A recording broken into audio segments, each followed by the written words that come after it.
মুভির শুরুতে আমরা একটি ছেলেকে কথা বলতে দেখি যে একজন বিখ্যাত ইউটিউবার, তার নাম জেক্স প্রো। এখানে জেক্স তার দর্শকদের বলে যে সে ইন্টারনেটে অক্টোপাস সম্পর্কে পড়েছে, যার প্রতিটি পায়ে আলাদা আলাদা মস্তিষ্ক থাকে। প্রতিটি মস্তিষ্ক দিয়ে সে আলাদাভাবে ভাবতে পারে। এটা জানার পর তার মাথায় একটি বুদ্ধি আসে, একটি গেম যার নাম হবে অক্টো গেম। এতে 8জন খেলোয়াড় থাকবে এবং 8টি গেম থাকবে, কিন্তু বিজয়ী হবে মাত্র একজন। সবাই আলাদা আলাদা নিয়মে খেলবে, কিন্তু তাদের মধ্যে যে কোনো একজন বিজয়ী করা হবে। সবার নিয়ম আলাদা হবে, কিন্তু সবার লক্ষ্য একটাই, আর তা হলো জেতা। এখানে জেক্সকে দেখে পরিষ্কার বোঝা যাচ্ছিল যে সে তার এই নতুন উদ্ভাবন করা গেমটি নিয়ে অনেক বেশি উত্তেজিত ছিল। এরপর শুরু হয় গেমের জন্য ক্যান্ডিডেটদের সিলেকশন। যদিও জেক্স প্রোর ফ্যান ফলোয়িং অনেক বেশি ছিল, তাই এখানে খেলোয়াড়দের কোনো অভাব ছিল না, এবং এত সব ডাইহার্ড ফ্যানদের মধ্য থেকে খেলোয়াড়দের বাছাই করা শুরু হয়। ক্যারি নামের একটি মেয়েকে আমরা দেখি যে জেক্স প্রোর স্টুডিওতে এসেছিল, তাকেও সিলেক্ট করে নেওয়া হয়েছিল। মাস্ক পরা একজন গার্ড তাকে একটি কাগজে সই করতে বলে। ক্যারি জিজ্ঞেস করে যে এই স্টুডিও শহর থেকে এত দূরে এমন নির্জন জায়গায় কেন। তখন গার্ড বলে কারণ এটি জেক্স প্রোর মতো একজন বিখ্যাত মানুষের স্টুডিও। ক্যারি আর কিছু বলে না। সেই গার্ড এরপর একে একে তার মোবাইল এবং বাকি সব ডিভাইস নিয়ে নেয়। সে বলে যে গেম শেষ হওয়ার পর ক্যারি তার ডিভাইসগুলো ফেরত পেয়ে যাবে। সে ক্যারিকে ভেতরে গিয়ে বসার জন্য বলে। ভেতরে গেম খেলতে আসা আরো অনেক ক্যান্ডিডেট ছিল। নিজের পাশে দাঁড়িয়ে থাকা ছেলের সাথে ক্যারি কথা বলার চেষ্টা করে। সে জিজ্ঞেস করে সে কি জেক্স প্রোকে দেখেছে। ছেলেটি তার কথার উত্তর দেয় না। তখনই পাশে দাঁড়িয়ে থাকা অন্য একটি মেয়ে বলে যে এই ছেলেটি বেশি কথা বলে না। তখন ছেলেটি বলে যে তাকে যে কোনো মূল্যে এই গেমটি জিততে হবে, তাই সে কথা বলে নিজের ফোকাস নষ্ট করতে চায় না। এরপর সেই মেয়েটি নিজের পরিচয় দেয় এবং বলে যে তার নাম ম্যাক্সি এবং সে একজন কমেডিয়ান। ক্যারি নিজের পরিচয় দিয়ে বলে যে সে একজন গায়িকা এবং লেখিকা। এখন এই অক্টো গেম খেলার জন্য আলাদা আলাদা বয়স এবং আলাদা আলাদা পেশার মানুষ এসেছিল। কেউ গেম জিততে এসেছিল, তো কেউ জেক্স প্রোর সাথে দেখা করতে, অথবা কেউ নিজের ইউটিউব চ্যানেলের সাবস্ক্রাইবার বাড়াতে এসেছিল। এরা সবাই ইউটিউবার ছিল। তারা সবাই সেখানে নিজেদের মধ্যে কথা বলছিল। তখনই অ্যালার্ম বেজে ওঠে। জেক্স প্রোর গার্ডরা একটি স্ক্রিন চালু করে যেখানে জেক্স প্রোকে দেখা যায়। সে সেখানে উপস্থিত সকল মানুষকে অক্টো গেমে স্বাগত জানায়। সে জানায় যে সেখানে উপস্থিত সকল মানুষের মধ্য থেকে 8জনকে সিলেক্ট করা হবে যারা এই গেমটি খেলতে পারবে। ম্যাক্সি জিজ্ঞেস করে যে গেমের প্রাইস কি হবে। জেক্স প্রথমে প্রাইস বলতে চায়নি, কিন্তু যখন কেউ মানছিল না তখন জেক্স প্রো বলে যে এই গেম শেষ হওয়ার পর সে সোশ্যাল মিডিয়া থেকে অবসর নেবে। তখন সে তার সমস্ত সোশ্যাল মিডিয়ার অ্যাক্সেস বিজয়ীকে দিয়ে দেবে। তার কাছে যত স্পন্সরশিপ আছে সেগুলো সব বিজয়ী পেয়ে যাবে। বিজয়ী 115 মিলিয়ন ফলোয়ার সমৃদ্ধ ইউটিউব চ্যানেল এবং সমস্ত সোশ্যাল মিডিয়ার অ্যাকাউন্ট পেয়ে যাবে। এই অবিশ্বাস্য পুরস্কারের কথা শুনে সবাই খুব উত্তেজিত হয়ে পড়ে, কারণ তাদের সবার স্বপ্ন ছিল একজন সফল ইউটিউবার হওয়ার। এত বড় পুরস্কারের আশা কেউ করেনি। জেক্স এখন প্রথম গেমের নিয়ম বলে। এই গেমের নাম হলো সাইমন সেজ। গেমের নিয়ম বেশ সহজ। জেক্স তাদের কিছু কাজ করতে বলবে এবং তাদের সেই কাজ করতে হবে, কিন্তু শর্ত হলো এই যে নির্দেশ দেওয়ার আগে সে সাইমন সেজ বলবে। যেমন যদি বলা হয় সাইমন সেজ লাফ দাও, তবে সবাইকে লাফাতে হবে। কিন্তু যদি সাইমন সেজ না বলে, শুধু বলা হয় লাফ দাও, তবে এই ক্ষেত্রে কাউকে লাফানো যাবে না। যদি কেউ লাফায় তবে সে ডিসকোয়ালিফাই হয়ে যাবে। শুধু সাইমন সেজ বলে দেওয়া নির্দেশগুলোই পালন করতে হবে। এভাবে ডিসকোয়ালিফাই হতে হতে শেষের 8জনই পরবর্তী রাউন্ডে যাবে। এখন তাদের পরিচয় এলিমিনেটরের সাথে করানো হয়। এটি কস্টিউম পরা একটি শেয়াল ছিল, যা দেখতে খুব কিউট ছিল। পরিচয়ের পর গেম শুরু হয়। আমরা একজন মাস্ক পরা গার্ডকে দেখি যে বন্দুক নিয়ে এক কোণে বসে আছে। এখন খেলা শুরু হয়ে যায়। সাইমন সেজ বলে তাদের আলাদা আলাদা নির্দেশ দেওয়া হয়, যেমন হাততালি দাও, নাক স্পর্শ করো ইত্যাদি। এরপর মাথায় হাত রাখার নির্দেশ দেওয়া হয়, কিন্তু সাইমন সেজ বলা হয় না। তবুও ভুল করে একটি ছেলে মাথায় হাত দিয়ে ফেলে। এরপর এলিমিনেটরের কাজ শুরু হয়। সে সেখানে আসে এবং সেই ছেলেটির সাথে হ্যান্ডশেক করে, আর তখনই হাতুড়ি দিয়ে পিটিয়ে পিটিয়ে সেই ছেলেটিকে শেষ করে দেয়। এই আকস্মিক ঘটনায় সবাই স্তব্ধ হয়ে যায়। এসব দেখে ভয়ে একটি মেয়ে সেখান থেকে পালানোর চেষ্টা করে। ওয়ানএক্সবেট নিয়ে আসছে দারুণ অফার, প্রতি স্পিনে বোনাস। আমি জানি এটা অবিশ্বাস্য শোনাতে পারে। ভাগ্য পরীক্ষা করুন, ঘুরিয়ে দিন স্পিন আর জিতে নিন রিয়েল প্রাইজ। খেলুন আপনার পছন্দের ম্যাচে আর পান ফ্রি বোনাস, একদম ফ্রি। আমার বায়োতে থাকা প্ল্যাটফর্মে নিবন্ধন করুন। নিবন্ধন করার পরে ন্যূনতম 300 টাকা জমা করুন। উপহার বিভাগে যান এবং আমার প্রোমো কোডটি প্রবেশ করান। এরপরে আপনি তাৎক্ষণিকভাবে 50,000 থেকে 1 লাখ টাকা বোনাস পাবেন। এছাড়াও চলছে গিভওয়ে ক্যাম্পেইন, জিতে নিন iPhone 17 pro max mobile, free cash, bonus code, TV এবং রয়্যাল এনফিল্ড বাইক সহ আরো অনেক কিছু। কিন্তু তাকে তখনই গুলি করে দেওয়া হয়। মাস্ক পরা লোকজন বলে যে যদি কেউ এখান থেকে পালানোর চেষ্টা করে তবে তাকে তাৎক্ষণিক এলিমিনেট করে দেওয়া হবে। এই খেলায় এলিমিনেট হওয়ার অর্থ হলো মৃত্যু। এখন স্ক্রিনে পুনরায় জেক্স আসে। একটি মেয়ে তাকে বলে যে সে এই বিষয়ে তাদের আগে কিছু বলেনি। সেই মেয়েটিকেও এলিমিনেট করে দেওয়া হয়। এরপর জেক্স বলে যে এখনো 12 জন বাকি আছে, কিন্তু তাদের মাত্র 8 জন প্রয়োজন, তাই সাইমন সেজ গেমটি চালিয়ে যেতে হবে। পুনরায় গেম শুরু হয়। তাদের এক পায়ে দাঁড়িয়ে থাকতে বলা হয়। একটি ছেলের পা নড়ে গেলে তাকেও গুলি করে দেওয়া হয়। এরপর শ্বাস বন্ধ রাখার নির্দেশ দেওয়া হয়, যা অসম্ভব ছিল। এই কারণে একের পর এক 3 জন এই গেম থেকে এলিমিনেট হয়ে যায়। আরো একজন ব্যক্তি পালানোর চেষ্টা করলে তাকেও এলিমিনেট করে দেওয়া হয়। এভাবে প্রথম রাউন্ডের গেম শেষ হয় এবং অবশেষে 8 জন খেলোয়াড় বেঁচে থাকে। জেক্স পুনরায় স্ক্রিনে আসে এবং সেই 8 জন খেলোয়াড়কে এই প্রথম রাউন্ড শেষ করার জন্য অভিনন্দন জানায়। সে বলে যে এখন সে তার 115 মিলিয়ন ফলোয়ারদের সাথে তাদের পরিচয় করাবে। সে সবাইকে ক্যামেরার সামনে গিয়ে নিজের নাম এবং পেশা বলতে বলে এবং সাথে সতর্ক করে দেয় যে যারা এতে অস্বীকার করবে তাকে এলিমিনেট করে দেওয়া হবে। একে একে সবাই নিজের পরিচয় দেয়। এখানে উপস্থিত প্রত্যেকের নিজস্ব ইউটিউব চ্যানেল আছে এবং তারা আলাদা আলাদা ক্ষেত্রে কাজ করে। এরপর একজন কর্মী জেক্স প্রোর বাড়িতে গিয়ে আজকের ফুটেজ নিয়ে আসে। জেক্স ফুটেজ দেখে খুব খুশি হয় এবং নিজের গার্লফ্রেন্ড লোনাকে ডাকে। লোনাও ফুটেজ দেখে বেশ খুশি হয় এবং বলে যে এই গেম শেষ হওয়ার পর তারা এখান থেকে অনেক দূরে পালিয়ে যাবে। তখন তাদের ফলোয়ারদের চিন্তা করতে হবে না, আর না তাদের পছন্দ অনুযায়ী বাঁচতে হবে। তারা নিজেদের ইচ্ছে মতো জীবনযাপন করতে পারবে, যেখানে তাদের কেউ চিনবে না। এখন গেম ভেন্যুতে খেলোয়াড়দের থাকার ব্যবস্থা করা হয় এবং তাদের নতুন পোশাক পরতে দেওয়া হয়। তাদের পুরনো পোশাক কর্মীরা নিয়ে নেয়। এরপর তারা নিজেদের মধ্যে কথা বলতে থাকে। সবাই খুব ভীত ছিল।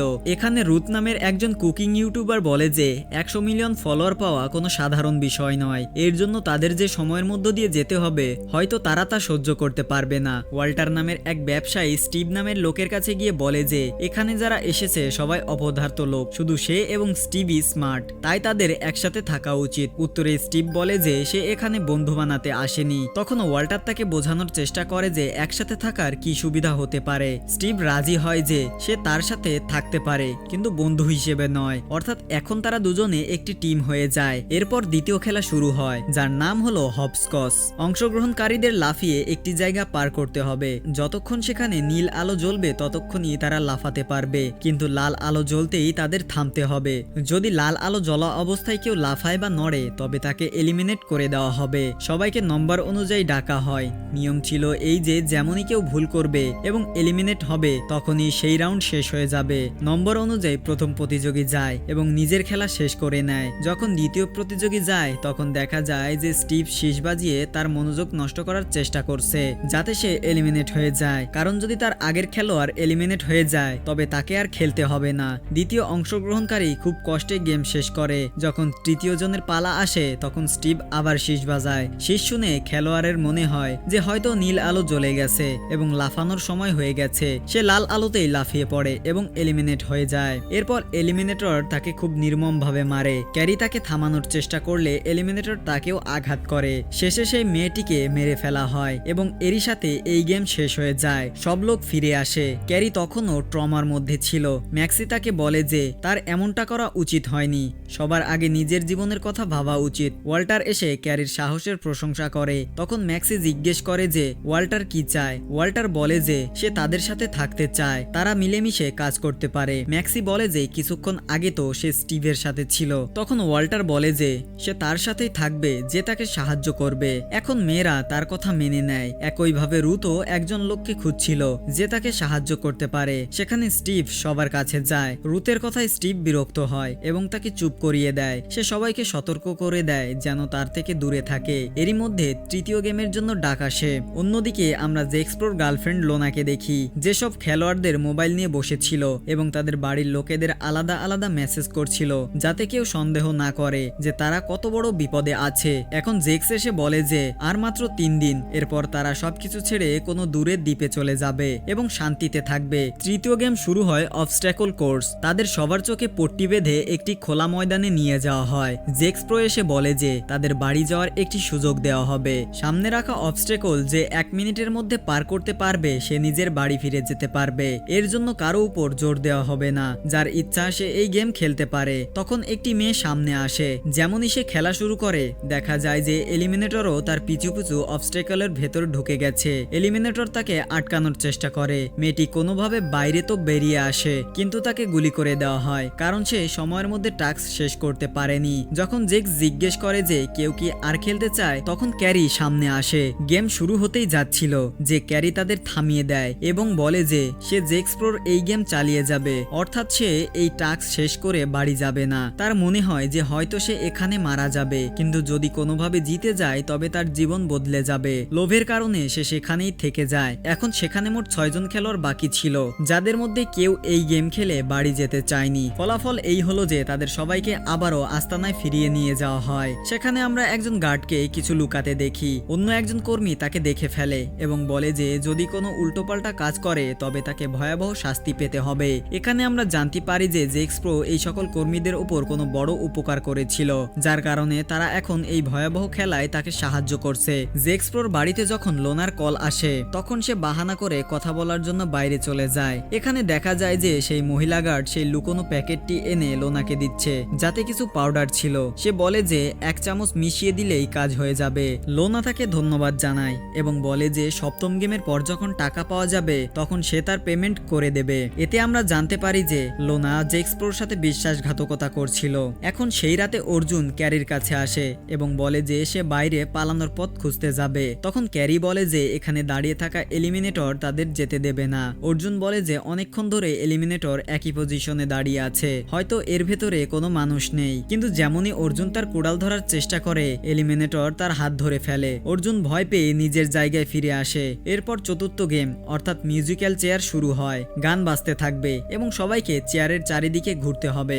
গান বন্ধ হতেই চেয়ারে বসতে হবে। লোক ছিল 6 জন আর চেয়ার 5টি, অর্থাৎ যে বসতে পারবে না তাকে এলিমিনেট করে দেওয়া হবে। এছাড়া এই গেমে একজন বিজয়ী ঘোষণা করা হবে, যার অ্যাকাউন্টে 8 কোটি টাকা পাঠিয়ে দেওয়া হবে। এটি শুনে ম্যাক্সি বলে যে সে তো তাদের মেরেই ফেলছে, তাহলে তারা সেই টাকা দিয়ে কি করবে। জেক্স বলে যে এই টাকা তাদের পরিবারের কাজে আসতে পারে। এখন গেম শুরু হয়। অর্জুন এলিমিনেট হয়ে যায় এবং তাকে টেনে অন্য রুমে নিয়ে যাওয়া হয়। এরপর একে একে সবাই এলিমিনেট হতে থাকে।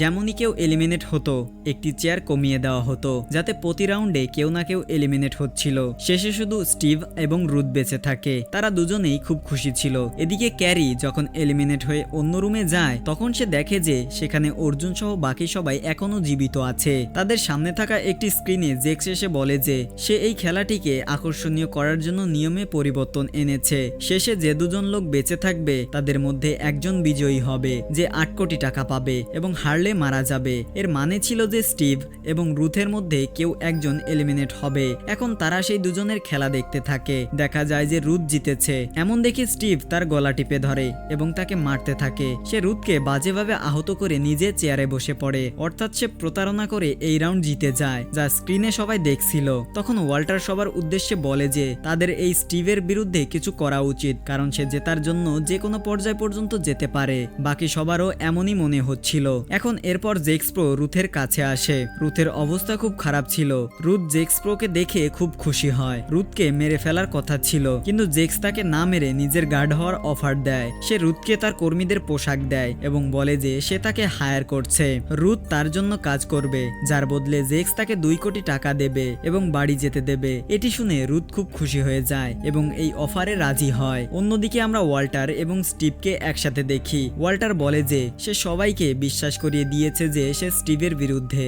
এখন সবাই তার টিমে কাজ করার জন্য তৈরি হয়ে গেছে। স্টিভ বলে যে যদি ওয়াল্টার তার বিরুদ্ধে যায় তবে সে ওয়াল্টারের ঘাড় ভেঙে দেবে। এতে আমরা বুঝতে পারি যে এই সব স্টিভ এবং ওয়াল্টারের মিলিত পরিকল্পনা ছিল। এখন এখান থেকে দৃশ্য বদলায় এবং আমরা অর্জুনকে দেখি, যে ম্যাক্সি এবং ক্যারির সাথে কথা বলছিল। অর্জুন বলে যে তাদের ওয়াল্টারের উপর একদমই ভরসা করা উচিত নয়। ম্যাক্সি বলে যে তাদের যে কোনো মূল্যে স্টিভকে এই গেম থেকে বাইরে বের করতে হবে। ক্যারি এখনো এই সব নিয়ে বেশ বিষণ্ণ ছিল। ঠিক এই সময় তাদের চোখে পট্টি বেঁধে তাদের 5ম গেমের জন্য প্রস্তুত হতে বলা হয়। ওয়াল্টার এখানে এলিমিনেটরকে কিছু টাকা দিয়ে কোনো কাজ করার জন্য বলে। 5ম গেম হলো হাইড অ্যান্ড সিক। তাদের সবাইকে একটি বাড়িতে নিয়ে যাওয়া হয়। অর্জুন ক্যারি এবং ম্যাক্সিকে বলে যে তাদের এই গেমের সময় বাইরে পালানোর পথ খুঁজতে হবে। যদি তাদের মধ্যে একজনও পালাতে পারে তবে সে বাকি লোকেদের জন্য সাহায্য আনতে পারবে। এই গেমের নিয়ম হলো এই যে তারা সবাই এই বাড়িতে লুকাবে এবং এলিমিনেটর তাদের খোঁজার চেষ্টা করবে। সবার আগে যাকে খুঁজে পাওয়া যাবে সে এলিমিনেট হয়ে যাবে। সবাইকে 1 মিনিটের মধ্যে লুকাতে হবে। এখন কাউন্টডাউন শুরু হয় এবং সবাই লুকাতে শুরু করে। সবাই আলাদা আলাদা জায়গায় লুকিয়ে পড়ে। যখন সময় শেষ হতে যাচ্ছিল তখন ম্যাক্সি কোনো জায়গায় পাচ্ছিল না, তাই সে বাধ্য হয়ে ওয়াল্টারের সাথে লুকিয়ে পড়ে। এখানে অর্জুন তাকে ইশারায় ওয়াল্টারের সাথে যেতে মানা করে, কিন্তু সে এতে গুরুত্ব দেয় না। এখন এলিমিনেটর যখন খোঁজা শুরু করে তখন সে সবার আগে স্টিভকে খুঁজে পায়। স্টিভ সেখান থেকে পালিয়ে ম্যাক্সি এবং ওয়াল্টারের সাথে লুকিয়ে পড়ে। এলিমিনেটর তার পিছু পিছু চলে যায়। অন্যদিকে ক্যারি জানালা খুলে পালানোর চেষ্টা করে, কিন্তু সে একজন গার্ডের সামনে পড়ে যায়। সেই গার্ড তার উপর বন্দুক তাক করে, কিন্তু তাকে মারে না। অন্যদিকে যেমনই এলিমিনেটর সামনে আসে, ওয়াল্টার ধাক্কা দিয়ে ম্যাক্সিকে তার সামনে এগিয়ে দেয়। অর্থাৎ এইসব ওয়াল্টার এবং স্টিভের মিলিত পরিকল্পনা ছিল, যাতে তারা মিলে ম্যাক্সিকে এলিমিনেট করতে পারে। যেমনই এলিমিনেটর ম্যাক্সিকে ধরে, সে তার গলা টিপে ধরে এবং তাকে মেরে ফেলে। ম্যাক্সির চিৎকার শুনে ক্যারি দৌড়ে সেখানে পৌঁছায়, কিন্তু তার আসার আগেই এলিমিনেটর তার বন্ধুর জান নিয়ে নিয়েছিল। এটি দেখে ক্যারির খুব বড় শক লাগে এবং সে কাঁদতে থাকে। বাকি লোকেরাও বাইরে চলে আসে। যদিও এই কাজ ওয়াল্টার এবং স্টিভ মিলে করেছিল, তবুও ওয়াল্টার সব দোষ স্টিভের উপর চাপিয়ে দেয়। স্টিভও প্রতিবাদ করে না এবং বলে যে কাউকে না কাউকে তো মরতেই হতো। এরপর সে একজন কর্মীর কাছে যায় এবং তাকে রুথ বলে ডাকে, অর্থাৎ সে রুথকে চিনে ফেলেছে। রুথ বলে যে সে তার যথাসাধ্য চেষ্টা করবে যেন স্টিভ এই গেম না জিততে পারে। রাতের সময় রুথ জেক্সের সাথে দেখা করতে যায়, যা দেখে লোনা অবাক হয়ে যায়। জেক্স রুথকে কিছু দেখানোর জন্য নিয়ে যায়। অন্যদিকে স্টিভ এবং ওয়াল্টার নিজেদের মধ্যে কথা বলছিল। ওয়াল্টার বলে যে এখন মাত্র 4 জন বাকি আছে এবং ফাইনালে তারা দুজনেই যাবে। তারপর দেখি কে জেতে। স্টিভ বলে যে যে সবচেয়ে বেশি যোগ্য সেই জিতবে। তখনই ওয়াল্টার এলিমিনেটরকে ইশারা করে, যাতে বোঝা যায় যে তার পরিকল্পনা ফাইনাল রাউন্ডে এলিমিনেটরের সাহায্যে স্টিভকে হারানো। এদিকে ক্যারি কাঁদতে কাঁদতে অর্জুনকে বলে যে সে প্রায় বাইরে বেরোনোর পথেই ছিল। যদি সেই গার্ড সামনে না আসতো তবে সে ম্যাক্সিকে বাঁচিয়ে নিত। সে বলে যে যদি সে বাইরে বেরোনোর রাস্তা পেয়ে থাকে তবে এর মানে হলো এদের ডিজাইনে কোথাও না কোথাও কোনো খামতি আছে। যদি তারা পরের রাউন্ডে চেষ্টা করে তবে অবশ্যই সফল হবে। কিন্তু ক্যারির ভয় ছিল যে হয়তো সে পরের রাউন্ড পর্যন্ত জীবিত থাকবে না। স্টিভ বিরক্ত হয়ে তাকে চুপ করতে বলে, যার ওপর ক্যারি খেপে যায় এবং তাকে একজন লোভী এবং স্বার্থপর মানুষ বলে। কিন্তু স্টিভ তার কথার উপর গুরুত্ব দেয় না। অন্যদিকে জেক্স রুথকে একটি বিশেষ রুমে নিয়ে যায় এবং সেখানে রশি দিয়ে বাঁধা একটি মহিলা গার্ডকে দেখিয়ে বলে যে এর কাছ থেকে বিষের একটি প্যাকেট পাওয়া গেছে, যা দিয়ে সে জেক্সকে মারার চেষ্টা করেছিল। জেক্স বলে যে এখন এই গার্ডের সাথে কি করতে হবে তা রুথ ঠিক করবে। রুথ হাতুড়ি দিয়ে আঘাত করে সেই মহিলা গার্ডকে মেরে ফেলে, যাতে জেক্স তার উপর খুশি হয়ে যায়। এখন ষষ্ঠ গেম শুরু হয়, যার নাম হলো থিয়েটার বল। সবাইকে বাইরে জড়ো করা হয়। ক্যারি বলে যে তাদের পালানোর চেষ্টা করা উচিত, কিন্তু অর্জুন বোঝায় যে আশেপাশে অনেক শুটার আছে, তাই পালানো বুদ্ধিমানের কাজ হবে না। তারা গার্ডের ওপর হামলা করার কথা ভাবে, কিন্তু স্টিভ তাদের হুমকি দেয় যে যদি কেউ এমন করে তবে সে নিজেই তাদের মেরে ফেলবে, কারণ তাকে যে কোনোভাবেই জিততে হবে। ক্যারি তাকে মনে করিয়ে দেয় যে গত গেমে সে হেরে গিয়েছিল এবং প্রতারণা করে এখানে পৌঁছেছে। স্টিভ সবাইকে সতর্ক করে দেয় যেন তারা তার থেকে বেঁচে থাকে, কারণ রুথের সাথে কি হয়েছে তা সবাই দেখেছে। তখনই স্ক্রিনে জেক্স আসে এবং গেমের নিয়ম বোঝায়। গেমের নিয়ম ছিল একটি খুঁটি থেকে বল ঝোলানো হবে, যা তাদের অন্যদিকে পাঠাতে হবে। এই খেলা দুজন করে টিম বানিয়ে খেলা হবে এবং 3টি রাউন্ড হবে। প্রথম রাউন্ডে ক্যারির সাথে স্টিভ এবং অর্জুনের সাথে ওয়াল্টার খেলবে। যারা হেরে যাবে তাদের আবার খেলানো হবে। এইভাবে শেষে যে হারবে তাকে এলিমিনেট করে দেওয়া হবে। সন্ধ্যা 7টার পর এই খেলা শুরু হবে এবং পরের দিন ফাইনাল হবে। এসব বলে জেক্স তাদের গুড লাক উইশ করে এবং চলে যায়। এখন বলটিকে আনা হয়। বলটি দেখেই তারা সবাই চমকে যায়, কারণ সেটি দেখেই বোঝা যাচ্ছিল যে তার আঘাত কাউকে আহত করতে পারে। সবার আগে অর্জুন এবং ওয়াল্টার খেলে। এই রাউন্ডে অর্জুন জিতে যায়। অর্জুন বলে যে সে জানে ওয়াল্টারই ম্যাক্সিকে মেরেছে এবং সে তার এই জয় ম্যাক্সির নামে উৎসর্গ করে। অর্জুনের জেতায় ক্যারিও খুব খুশি হয়। এরপর ক্যারি এবং স্টিভের খেলা শুরু হয়। অর্জুন নিজের রক্তমাখা হাত দেখিয়ে কিছু ইশারা করে, তাই ক্যারি সেই বলটি হাত দিয়ে ধরে না এবং চুপচাপ দাঁড়িয়ে থাকে। স্টিভ বলে যে সে বুঝতে পারছে না ক্যারি চুপচাপ কেন দাঁড়িয়ে ছিল। ফলাফল এই হয় যে এই রাউন্ডে স্টিভ জিতে যায়, কিন্তু তার হাতও রক্তাক্ত হয়ে যায়। স্টিভ বলে যে সে বুঝতে পারছে না ক্যারি চুপচাপ কেন দাঁড়িয়ে ছিল। ক্যারি উত্তর দেয় যে সে প্রথম রাউন্ডেই নিজের হাত জখম করতে চায়নি। এখন যেহেতু সবার হাত আহত, তাই সে বাকি লোকেদের থেকে ভালো খেলতে পারবে। এটি শুনে ওয়াল্টার বলে যে তার এমনটা একদমই করা উচিত হয়নি, সে প্রতারণা করেছে। তখনই স্ক্রিনে জেক্স আসে এবং বলে যে সে এটাই চেয়েছিল, যে সবাই এভাবেই বুদ্ধি খাটিয়ে খেলুক। এখন পরের রাউন্ডে সেই দুজন খেলবে যারা হেরে গেছে, অর্থাৎ ক্যারি এবং ওয়াল্টার। এখন ক্যারি ওয়াল্টারকে খুব সহজেই হারিয়ে দেয়। হারার পর ওয়াল্টার বাঁচার জন্য কাঁদতে শুরু করে এবং ক্ষমা চাইতে থাকে। যেহেতু ক্যারির জায়গায় ওয়াল্টার মারা গিয়েছিল, তাই সে কাঁদতে থাকে। ওয়াল্টারকে গুলি করে দেওয়া হয়। গুলি করার আগে ওয়াল্টার এলিমিনেটরের মুখোশ টেনে খুলে দেয় এবং বলে যে তাদের মধ্যে তো ডিল হয়েছিল। কিন্তু এলিমিনেটর তার কোনো কথা শোনে না, বরং তাকে পিটিয়ে পিটিয়ে সেখানেই মেরে ফেলে। এরপর সে পাগলের মতো হাসতে শুরু করে। এখানে জেক্স স্ক্রিনে আসে এবং বলে যে এইবারের রাউন্ড বেশ মজাদার ছিল। পরবর্তী রাউন্ড সন্ধ্যা 7টায় হবে। ফিরে গিয়ে অর্জুন এবং ক্যারি একে অপরের সাথে কথা বলে। অর্জুনের মতে যদি তাদের মধ্যে কাউকে বেঁচে থাকতে হয় তবে স্টিভকে মারতে হবে, কিন্তু এটি কিভাবে সম্ভব হবে অর্জুন বুঝতে পারছিল না। অন্যদিকে জেক্স লোনার কাছে ড্রিঙ্কস চায়। তখন আমরা দেখি যে লোনা ড্রিঙ্কসে সেই পাউডার মিশিয়ে দিয়েছে। যখন সে জেক্সকে ড্রিঙ্কস দেয় তখন জেক্স তাকেও পান করতে বলে। লোনা বলে যে সে ড্রিঙ্কস একদমই পছন্দ করে না, কিন্তু জেক্স বারবার তাকে পান করার জন্য চাপ দেয়। লোনা মানা করায় জেক্স খুব রেগে যায় এবং তাকে তৎক্ষণাৎ ড্রিঙ্কস পান করতে বলে। আসলে তার লোনার উপর সন্দেহ হয়ে গিয়েছিল, তাই সে এমন করছিল। সে লোনাকে সেই কর্মী মেয়েটির সম্পর্কেও বলে। এসব শুনে লোনা ভয় পেয়ে যায় এবং ড্রিঙ্কস ফেলে দিয়ে সেখান থেকে পালাতে শুরু করে। জেক্সও তার পিছু নেয়। হঠাৎ রুথ এসে লোনাকে গুলি করে দেয়। জেক্স জিজ্ঞেস করে যে রুথ কেন এমন করলো। তখন রুথ কাঁপতে কাঁপতে বলে যে সে জেক্সকে বাঁচাতে চেয়েছিল। জেক্স তার হাত থেকে বন্দুক নিয়ে নেয়। রুথের মনে হয় যে জেক্স তাকে গুলি করে দেবে, কারণ সে তার গার্লফ্রেন্ডকে মেরে ফেলেছে, কিন্তু জেক্স তাকে গুলি করে না। সে বলে যে রুথ ঠিকই করেছে। সেখানে তারা একটি চিঠি পায় যা লোনা জেক্সের নামে লিখেছিল। তাতে এটি প্রমাণ হতো যে জেক্সকে লোনা নয়, বরং জেক্স নিজেই নিজের প্রাণ নিয়েছে। অর্থাৎ লোনা তার মৃত্যুকে আত্মহত্যা হিসেবে দেখাতে চেয়েছিল। রুথ তাকে জিজ্ঞেস করে যে এখন সে কি করবে। জেক্স বলে যে সে এখান থেকে অনেক দূরে কোথাও পালিয়ে যাবে এবং রুথকে তার টাকা দিয়ে দেবে। রুথ বলে যে তার আরো কিছু চায়। তার মনে হয় যে জেক্স এবং সে একে অপরের জন্যই তৈরি হয়েছে। বয়সে তার চেয়ে বড় হওয়া সত্ত্বেও তারা দুজন একসাথে খুশি থাকতে পারবে এবং দূরের কোনো দ্বীপে একসাথে থাকবে।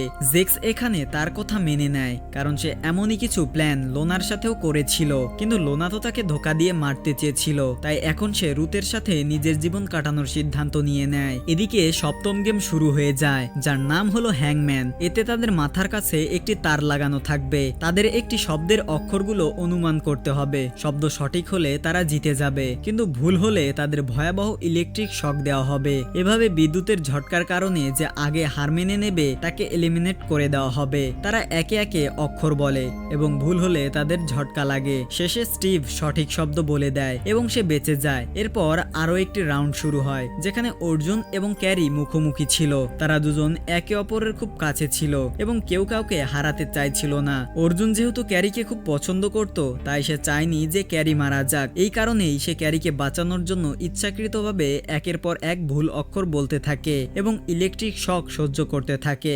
একটা সময় এমন আসে যখন বিদ্যুতের ঝটকা খেতে খেতে তার মৃত্যু হয়ে যায়। ক্যারি খুব বেশি কাঁদে, কিন্তু এই সময় সে কিছু করতেও পারছিল না। জেক্স এসে বলে যে পরের দিন সকালে সে ফাইনালের জন্য তাদের কাছে আসবে। ফিরে যাওয়ার পর স্টিভ ক্যারিকে বলে যে তার হার মেনে নেওয়া উচিত এবং যে সেরা তাকে জিততে দেওয়া উচিত। ক্যারি বলে যে সে কখনো সেরা হতে পারে না, কারণ সে দুবার হেরে গেছে এবং শুধু প্রতারণার কারণে এখানে টিকে আছে। তাকে তো অন্যদের জায়গায় মারা যাওয়া উচিত ছিল। স্টিভ বলে যে ক্যারি কিভাবে তা দিয়ে তার কিছু যায় আসে না। ক্যারির খুব রাগ হয় এবং সে স্টিভকে একটি সপাটে চড় মেরে দেয়। তখন স্টিভ তার চুল টেনে বলে যে এই দুনিয়ায় যেই জেতে সে এভাবেই জেতে, সততার পথে চলে কখনো কেউ জিততে পারে না। এই কথা ক্যারি নিজের মাথায় ঢুকিয়ে নিক। সাথে স্টিভের পুরো বিশ্বাস ছিল যে ক্যারি কাল মরতে চলেছে এবং সে শুধু সেটিরই অপেক্ষা করছে। পরের দিন সকালে এলিমিনেটর জেক্সের সাথে দেখা করতে যায়। জেক্স তাকে থিয়েটার বল গেমের সময় মাস্ক খুলে যাওয়ার কারণে খুব বকাঝকা করে। সে এলিমিনেটরকে বলে যে তার চেহারা একদমই ভয়ঙ্কর নয়, তাই তার মাস্ক খোলা উচিত হয়নি, কারণ এখন আর কেউ তাকে দেখে ভয় পাবে না। ঠিক এরই মধ্যে জেক্সের নজর এলিমিনেটরের ঘাড়ের উপর থাকা একটি ট্যাটুর উপর পড়ে, যা হুবহু জেক্সের শরীরের ট্যাটুর মতো ছিল।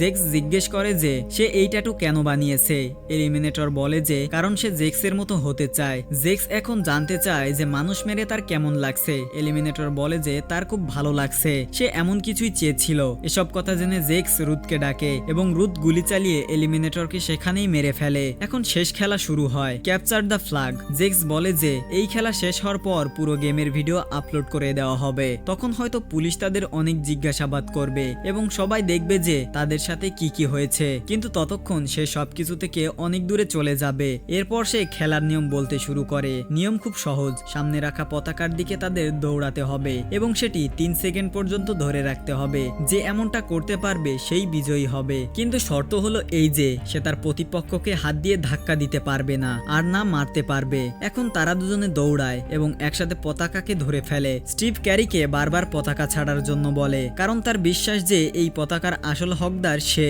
তাই সে ক্যারিকে হার মানতে বলে, কিন্তু ক্যারি তার কথা শোনে না। এক পর্যায়ে ক্যারির হাত পিছলে যায় এবং স্টিভ পতাকা নিয়ে আনন্দ করতে থাকে। তখনই ক্যারির মাথায় জেক্সের বলা সেই কথা আসে যে এই খেলা খুব বুদ্ধি খাটিয়ে খেলতে হবে। তখনই সে দৌড়াতে গিয়ে অন্য একটি পতাকা দেখতে পায়। সে তৎক্ষণাৎ দৌড়ে সেই পতাকাকে ধরে ফেলে। আসলে ওইটাই আসল পতাকা ছিল, যা 3 সেকেন্ড পর্যন্ত ধরে রাখতে হতো। এভাবে ক্যারি জিতে যায় এবং স্টিভ হেরে যায়। রুতো অবশেষে নিজের প্রতিশোধ নিয়ে নেয় এবং স্টিভকে গুলি করে দেয়। তখনই সেখানে একজন গার্ড এসে ক্যারির ঘাড়ে একটি ইনজেকশন দিয়ে দেয় এবং সে সেখানেই জ্ঞান হারিয়ে ফেলে। যখন ক্যারির জ্ঞান ফেরে তখন সে নিজেকে একটি বাড়িতে পায়। ঠিক সেই সময় একটি মাস্ক পরা গার্ড সেখানে আসে। ক্যারি জিজ্ঞেস করে যে সে কোথায়। গার্ড বলে যে সে তার নতুন বাড়িতে আছে। সেই ভিডিও আপলোড করা হয়ে গেছে এবং খুব দ্রুত পুলিশ ইনভেস্টিগেশনের জন্য আসবে। এখন এরপর ক্যারি কি করবে এটি পুরোপুরি তার উপর নির্ভর করে। এই বলে সেই ছেলেটি ক্যারির মোবাইল টেবিলের উপর রেখে চলে যেতে থাকে। তখনই ক্যারি জিজ্ঞেস করে যে সে আসলে কে। ছেলেটি তার মাস্ক সরিয়ে চেহারা দেখায় এবং ক্যারিকে গুড লাক বলে সেখান থেকে চলে যায়। অর্থাৎ জেক্স প্রো এই কর্মীকে ক্যারির খেয়াল রাখার জন্য রেখে গিয়েছিল। এরপর 3 মাস পরের দৃশ্য দেখানো হয়। এর মধ্যে ক্যারি দি অক্টোগাল নামে বিখ্যাত হয়ে গিয়েছিল, কারণ তাদের সেই গেমের ভিডিও ভাইরাল হয়ে গিয়েছিল। এখন ক্যারি নিজের চ্যানেলে যেই ভিডিও ছাড়তো তাতে 5 থেকে 10 মিলিয়ন ভিউ আসতো।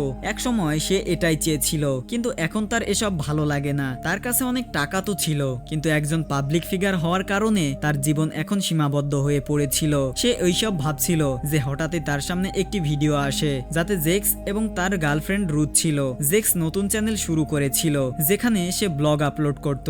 এই ভিডিও দেখে ক্যারি স্তম্ভিত হয়ে যায় এবং ঘাবড়াতে শুরু করে। সে বুঝতে পারে যে জেক্স পুনরায় ফিরে আসবে। সে আবার সাধারণ মানুষদের ইউটিউবার হওয়ার স্বপ্ন দেখিয়ে নিজের জালে ফাঁসাবে এবং তাদের দিয়ে প্রাণঘাতী গেম খেলাবে। আর ঠিক এইরকম একটি দৃশ্য দেখানোর মাধ্যমেই আমাদের আজকের মুভির গল্পটি এখানেই শেষ হয়। তো মুভিটি আপনাদের কেমন লাগলো অবশ্যই কমেন্ট করে জানাতে পারেন। আর আপনারা যারা আমাদের চ্যানেলে নতুন আছেন তারা অবশ্যই আমাদের চ্যানেলটি সাবস্ক্রাইব করে রাখতে পারেন।